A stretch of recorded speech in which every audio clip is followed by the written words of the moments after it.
Welcome to My Tie and Chill Radio, where we will talk about creativity, vintage culture, photography, small business, nostalgia, and building a life that's a little more interesting than the ordinary.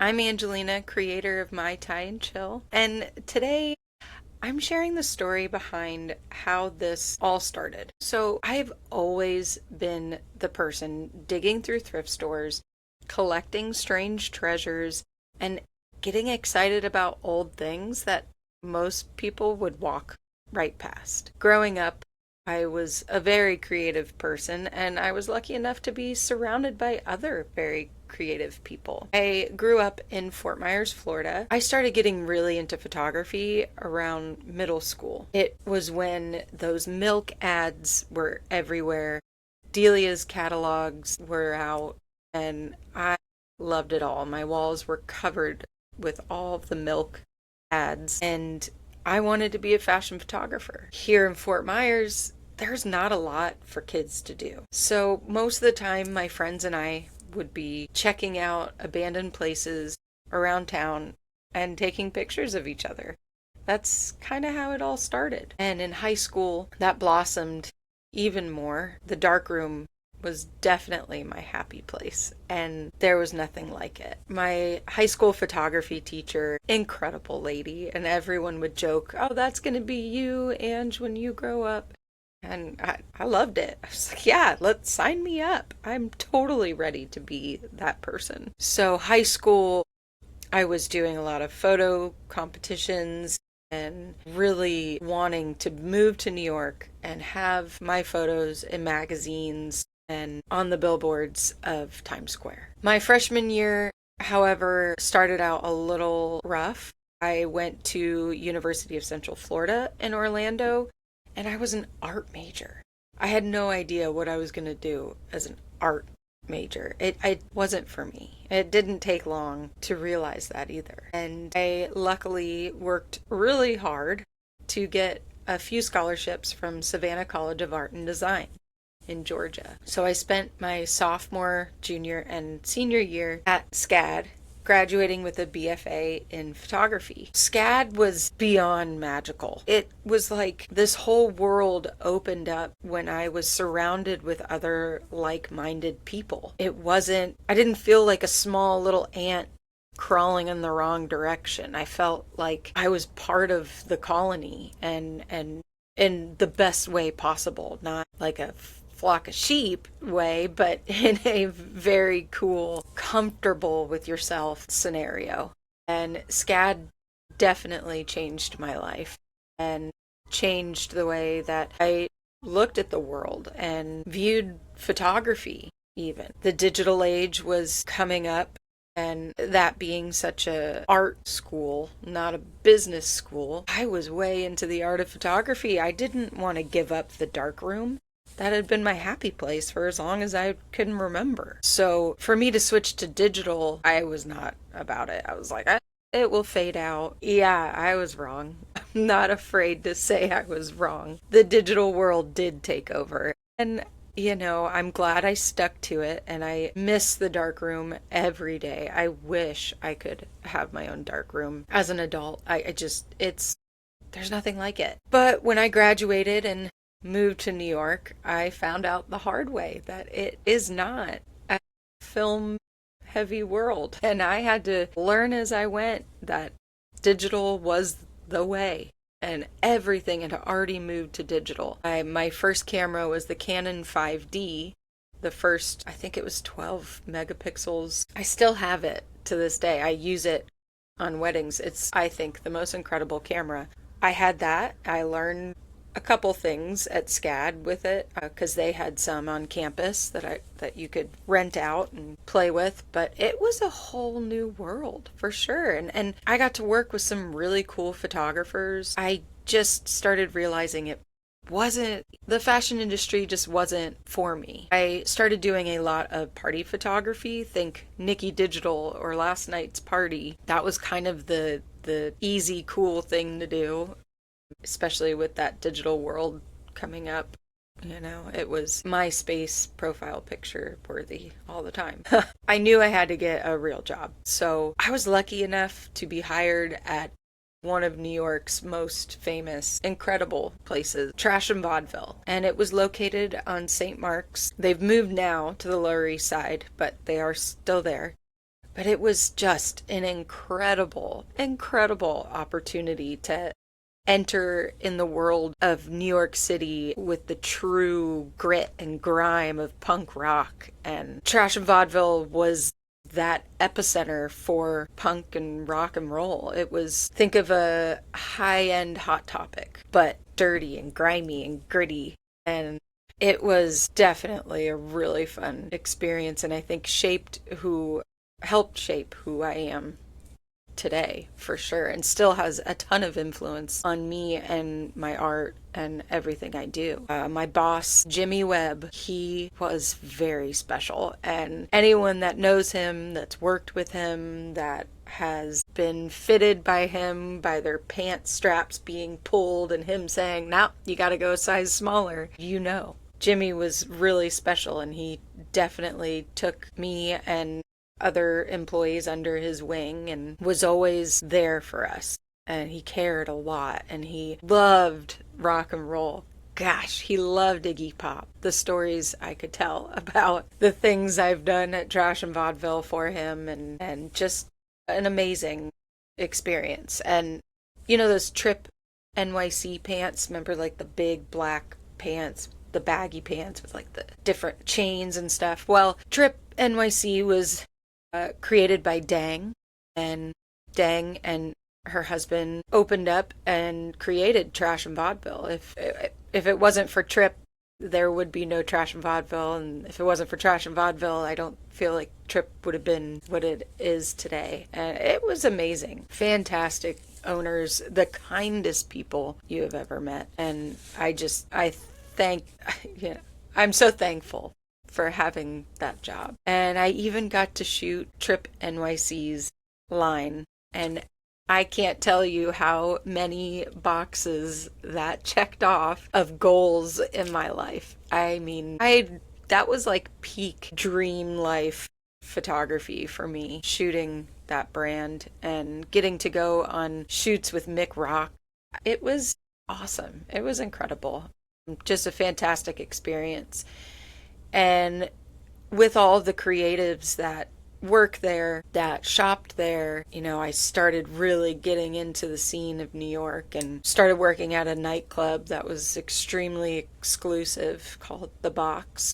And it was rough, and it took me very far away from being creative and focusing on photography. I don't think I really did any photography when I worked there.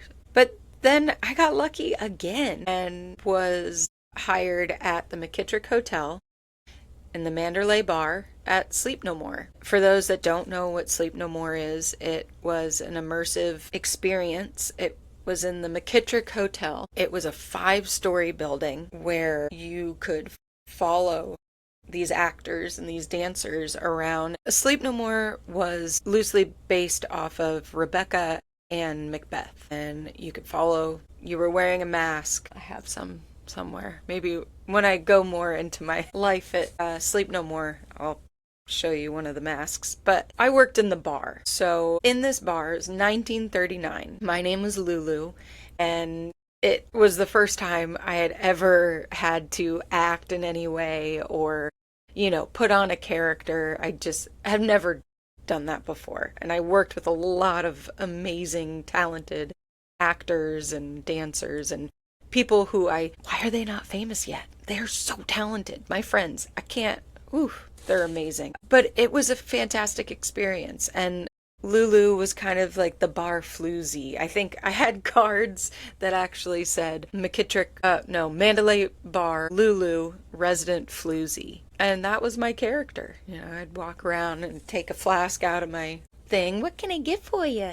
Kind of doing the little Marilyn Monroe, some like it hot thing. But it was incredibly artistic. It was everything and I could have ever hoped for in a job, and it really blossomed my creativity and I think I love the immersive part of it. And that's kind of what got me into tiki. I mean, I've always loved tiki because I've always loved Disney and the Enchanted Tiki Room. But that working in immersive theater, looking at the sets, walking through that building, totally being immersed in this whole other world, it was fantastic. And tiki culture does the same thing. You gotta really immerse yourself in something. And that's where I get most of my creativity, is when I'm immersed in a situation or a theme.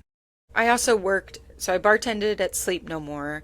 I also bartended at a 1940s jazz bar in Williamsburg called St. Maisie's. Fantastic. And it was a lot of crossover between bands. There was a lot of gypsy jazz bands. A lot of crossover from Sleep No More to St. Maisie's, which was awesome. It just instantly felt like I was home. And then I moved to Nashville, and Nashville was a huge, booming foodie town. Bars, like cocktail bars, were opening up, and excellent restaurants. So my photography switched gears from that fashion party aspect to shooting cocktails and working for brand ambassadors and shooting events for liquor companies. It was totally different, but incredible. And I was still bartending and managing a bar. And then I got pregnant. And if you've ever been pregnant, your life changes pretty big. So I moved back home and back to Fort Myers, Florida, where it all started. And I had no idea what to do. No idea. I tried bartending, and being 5 months pregnant, it was not happening. That was not gonna work out for me. And I got lucky a third time and started teaching. I had the opportunity to work for a community center doing their summer art programs, and that's kind of how I leaked into the school. And I worked there for 8 years. It was incredible. I was teaching elementary kids, so from kindergarten to 5th grade. If you've ever been a teacher, no matter what kind of teacher, you know how difficult of a job that is. And it was terrifying at first. I had no idea how to manage a bunch of little ones. And while I had an infant, it was a very interesting experience, and also not very different from bartending. Teaching and bartending kind of go hand in hand with each other. It was like, instead of managing all of these drunk adults, now I'm just managing not drunk children, which they're very much the same. And while I was teaching, I knew I wanted more. I wanted more of my creative side. Yes, being an art teacher definitely was fulfilling in my creative side, but I knew I wanted more for myself. And in Fort Myers, it is most lucrative to photograph weddings. So I became what I always told myself I never wanted to be. I'll never forget having this conversation with my parents when I think it was either when I graduated high school or graduated college. They were like, "You're going to be a wedding photographer." And I was like, "No, I won't. Never. If I ever become a wedding photographer, just shoot me." I thought it was the end of the world. And there I was, years later, back home, shooting weddings. And I found out I loved it. I loved the connection. And I loved capturing these raw emotions of these couples and their families. And I really loved it. I was doing it about 3 to 4 times a month. And let me tell you, having a toddler, having a 7 to 5:30 job Monday through Friday, and then working a 12-hour wedding, and then all the other stuff you have to do on top of just showing up at the wedding and taking photos, like putting yourself out there, trying to get the gig, keeping up with the bride and helping her do time management and a schedule. I mean, the list goes on for how involved it is. And for me, being such an emotional creative, I get very personally tied. Like, I want you to feel like your best friend is there with you, capturing all your memories. And I really took it to heart. But that Sunday was hard. That Sunday, I wanted to work out. I wanted to read, I wanted to create art, I wanted to edit some of the photos to give the bride a sneak peek. It was just, I wanted to hang out with my child. I mean, there was so much to do, laundry, cleaning, everything. It really took a toll on me. And I made the conscious decision to quit my photography and just really focus on the kids and the art program at the school I taught at. And I did that, but I still felt like I wanted to do more. And so on the side, I kind of started this Mai Tai and Chill as, a tiki culture, kind of showing off my home tiki bar type thing. And then I just lost my teaching job and had no idea what I was going to do next. However, at the same time that I lost this person that I was, this art teacher, having this label and this focus, at the same time that I lost that, I knew that this was my chance to grow Mai Tai and Chill.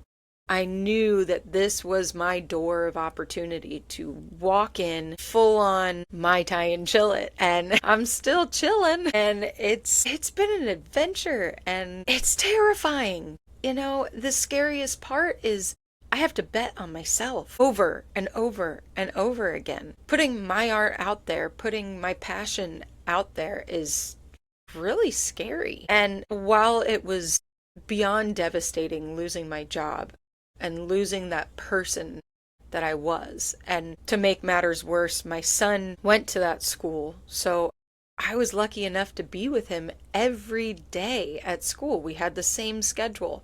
I got to teach him art. I got to be his librarian. It was something so special that most parents will never get to experience. And I was super lucky to be able to experience that. So having that taken away was really, really hard. And I had to move out of my classroom in one day. 8 years of my 2 classrooms. I was art and library. And packing up over 7 years of stuff, it was hard. It was hard packing up things that I couldn't wait to do with the kids at the end of the year that I realized I wasn't going to get to do anymore. It was heartbreaking. And I still have it all in a box and bags. And I'm still holding off going through it because it is hard. It's like a breakup, and it's this shift in life that I wasn't expecting. And there's still some harbored hurt from that. But I'm really trying. I'm really, really trying to just focus on the future. And I am very excited about where Mai Tai and Chill could potentially go. I am a strong believer in everything happens for a reason.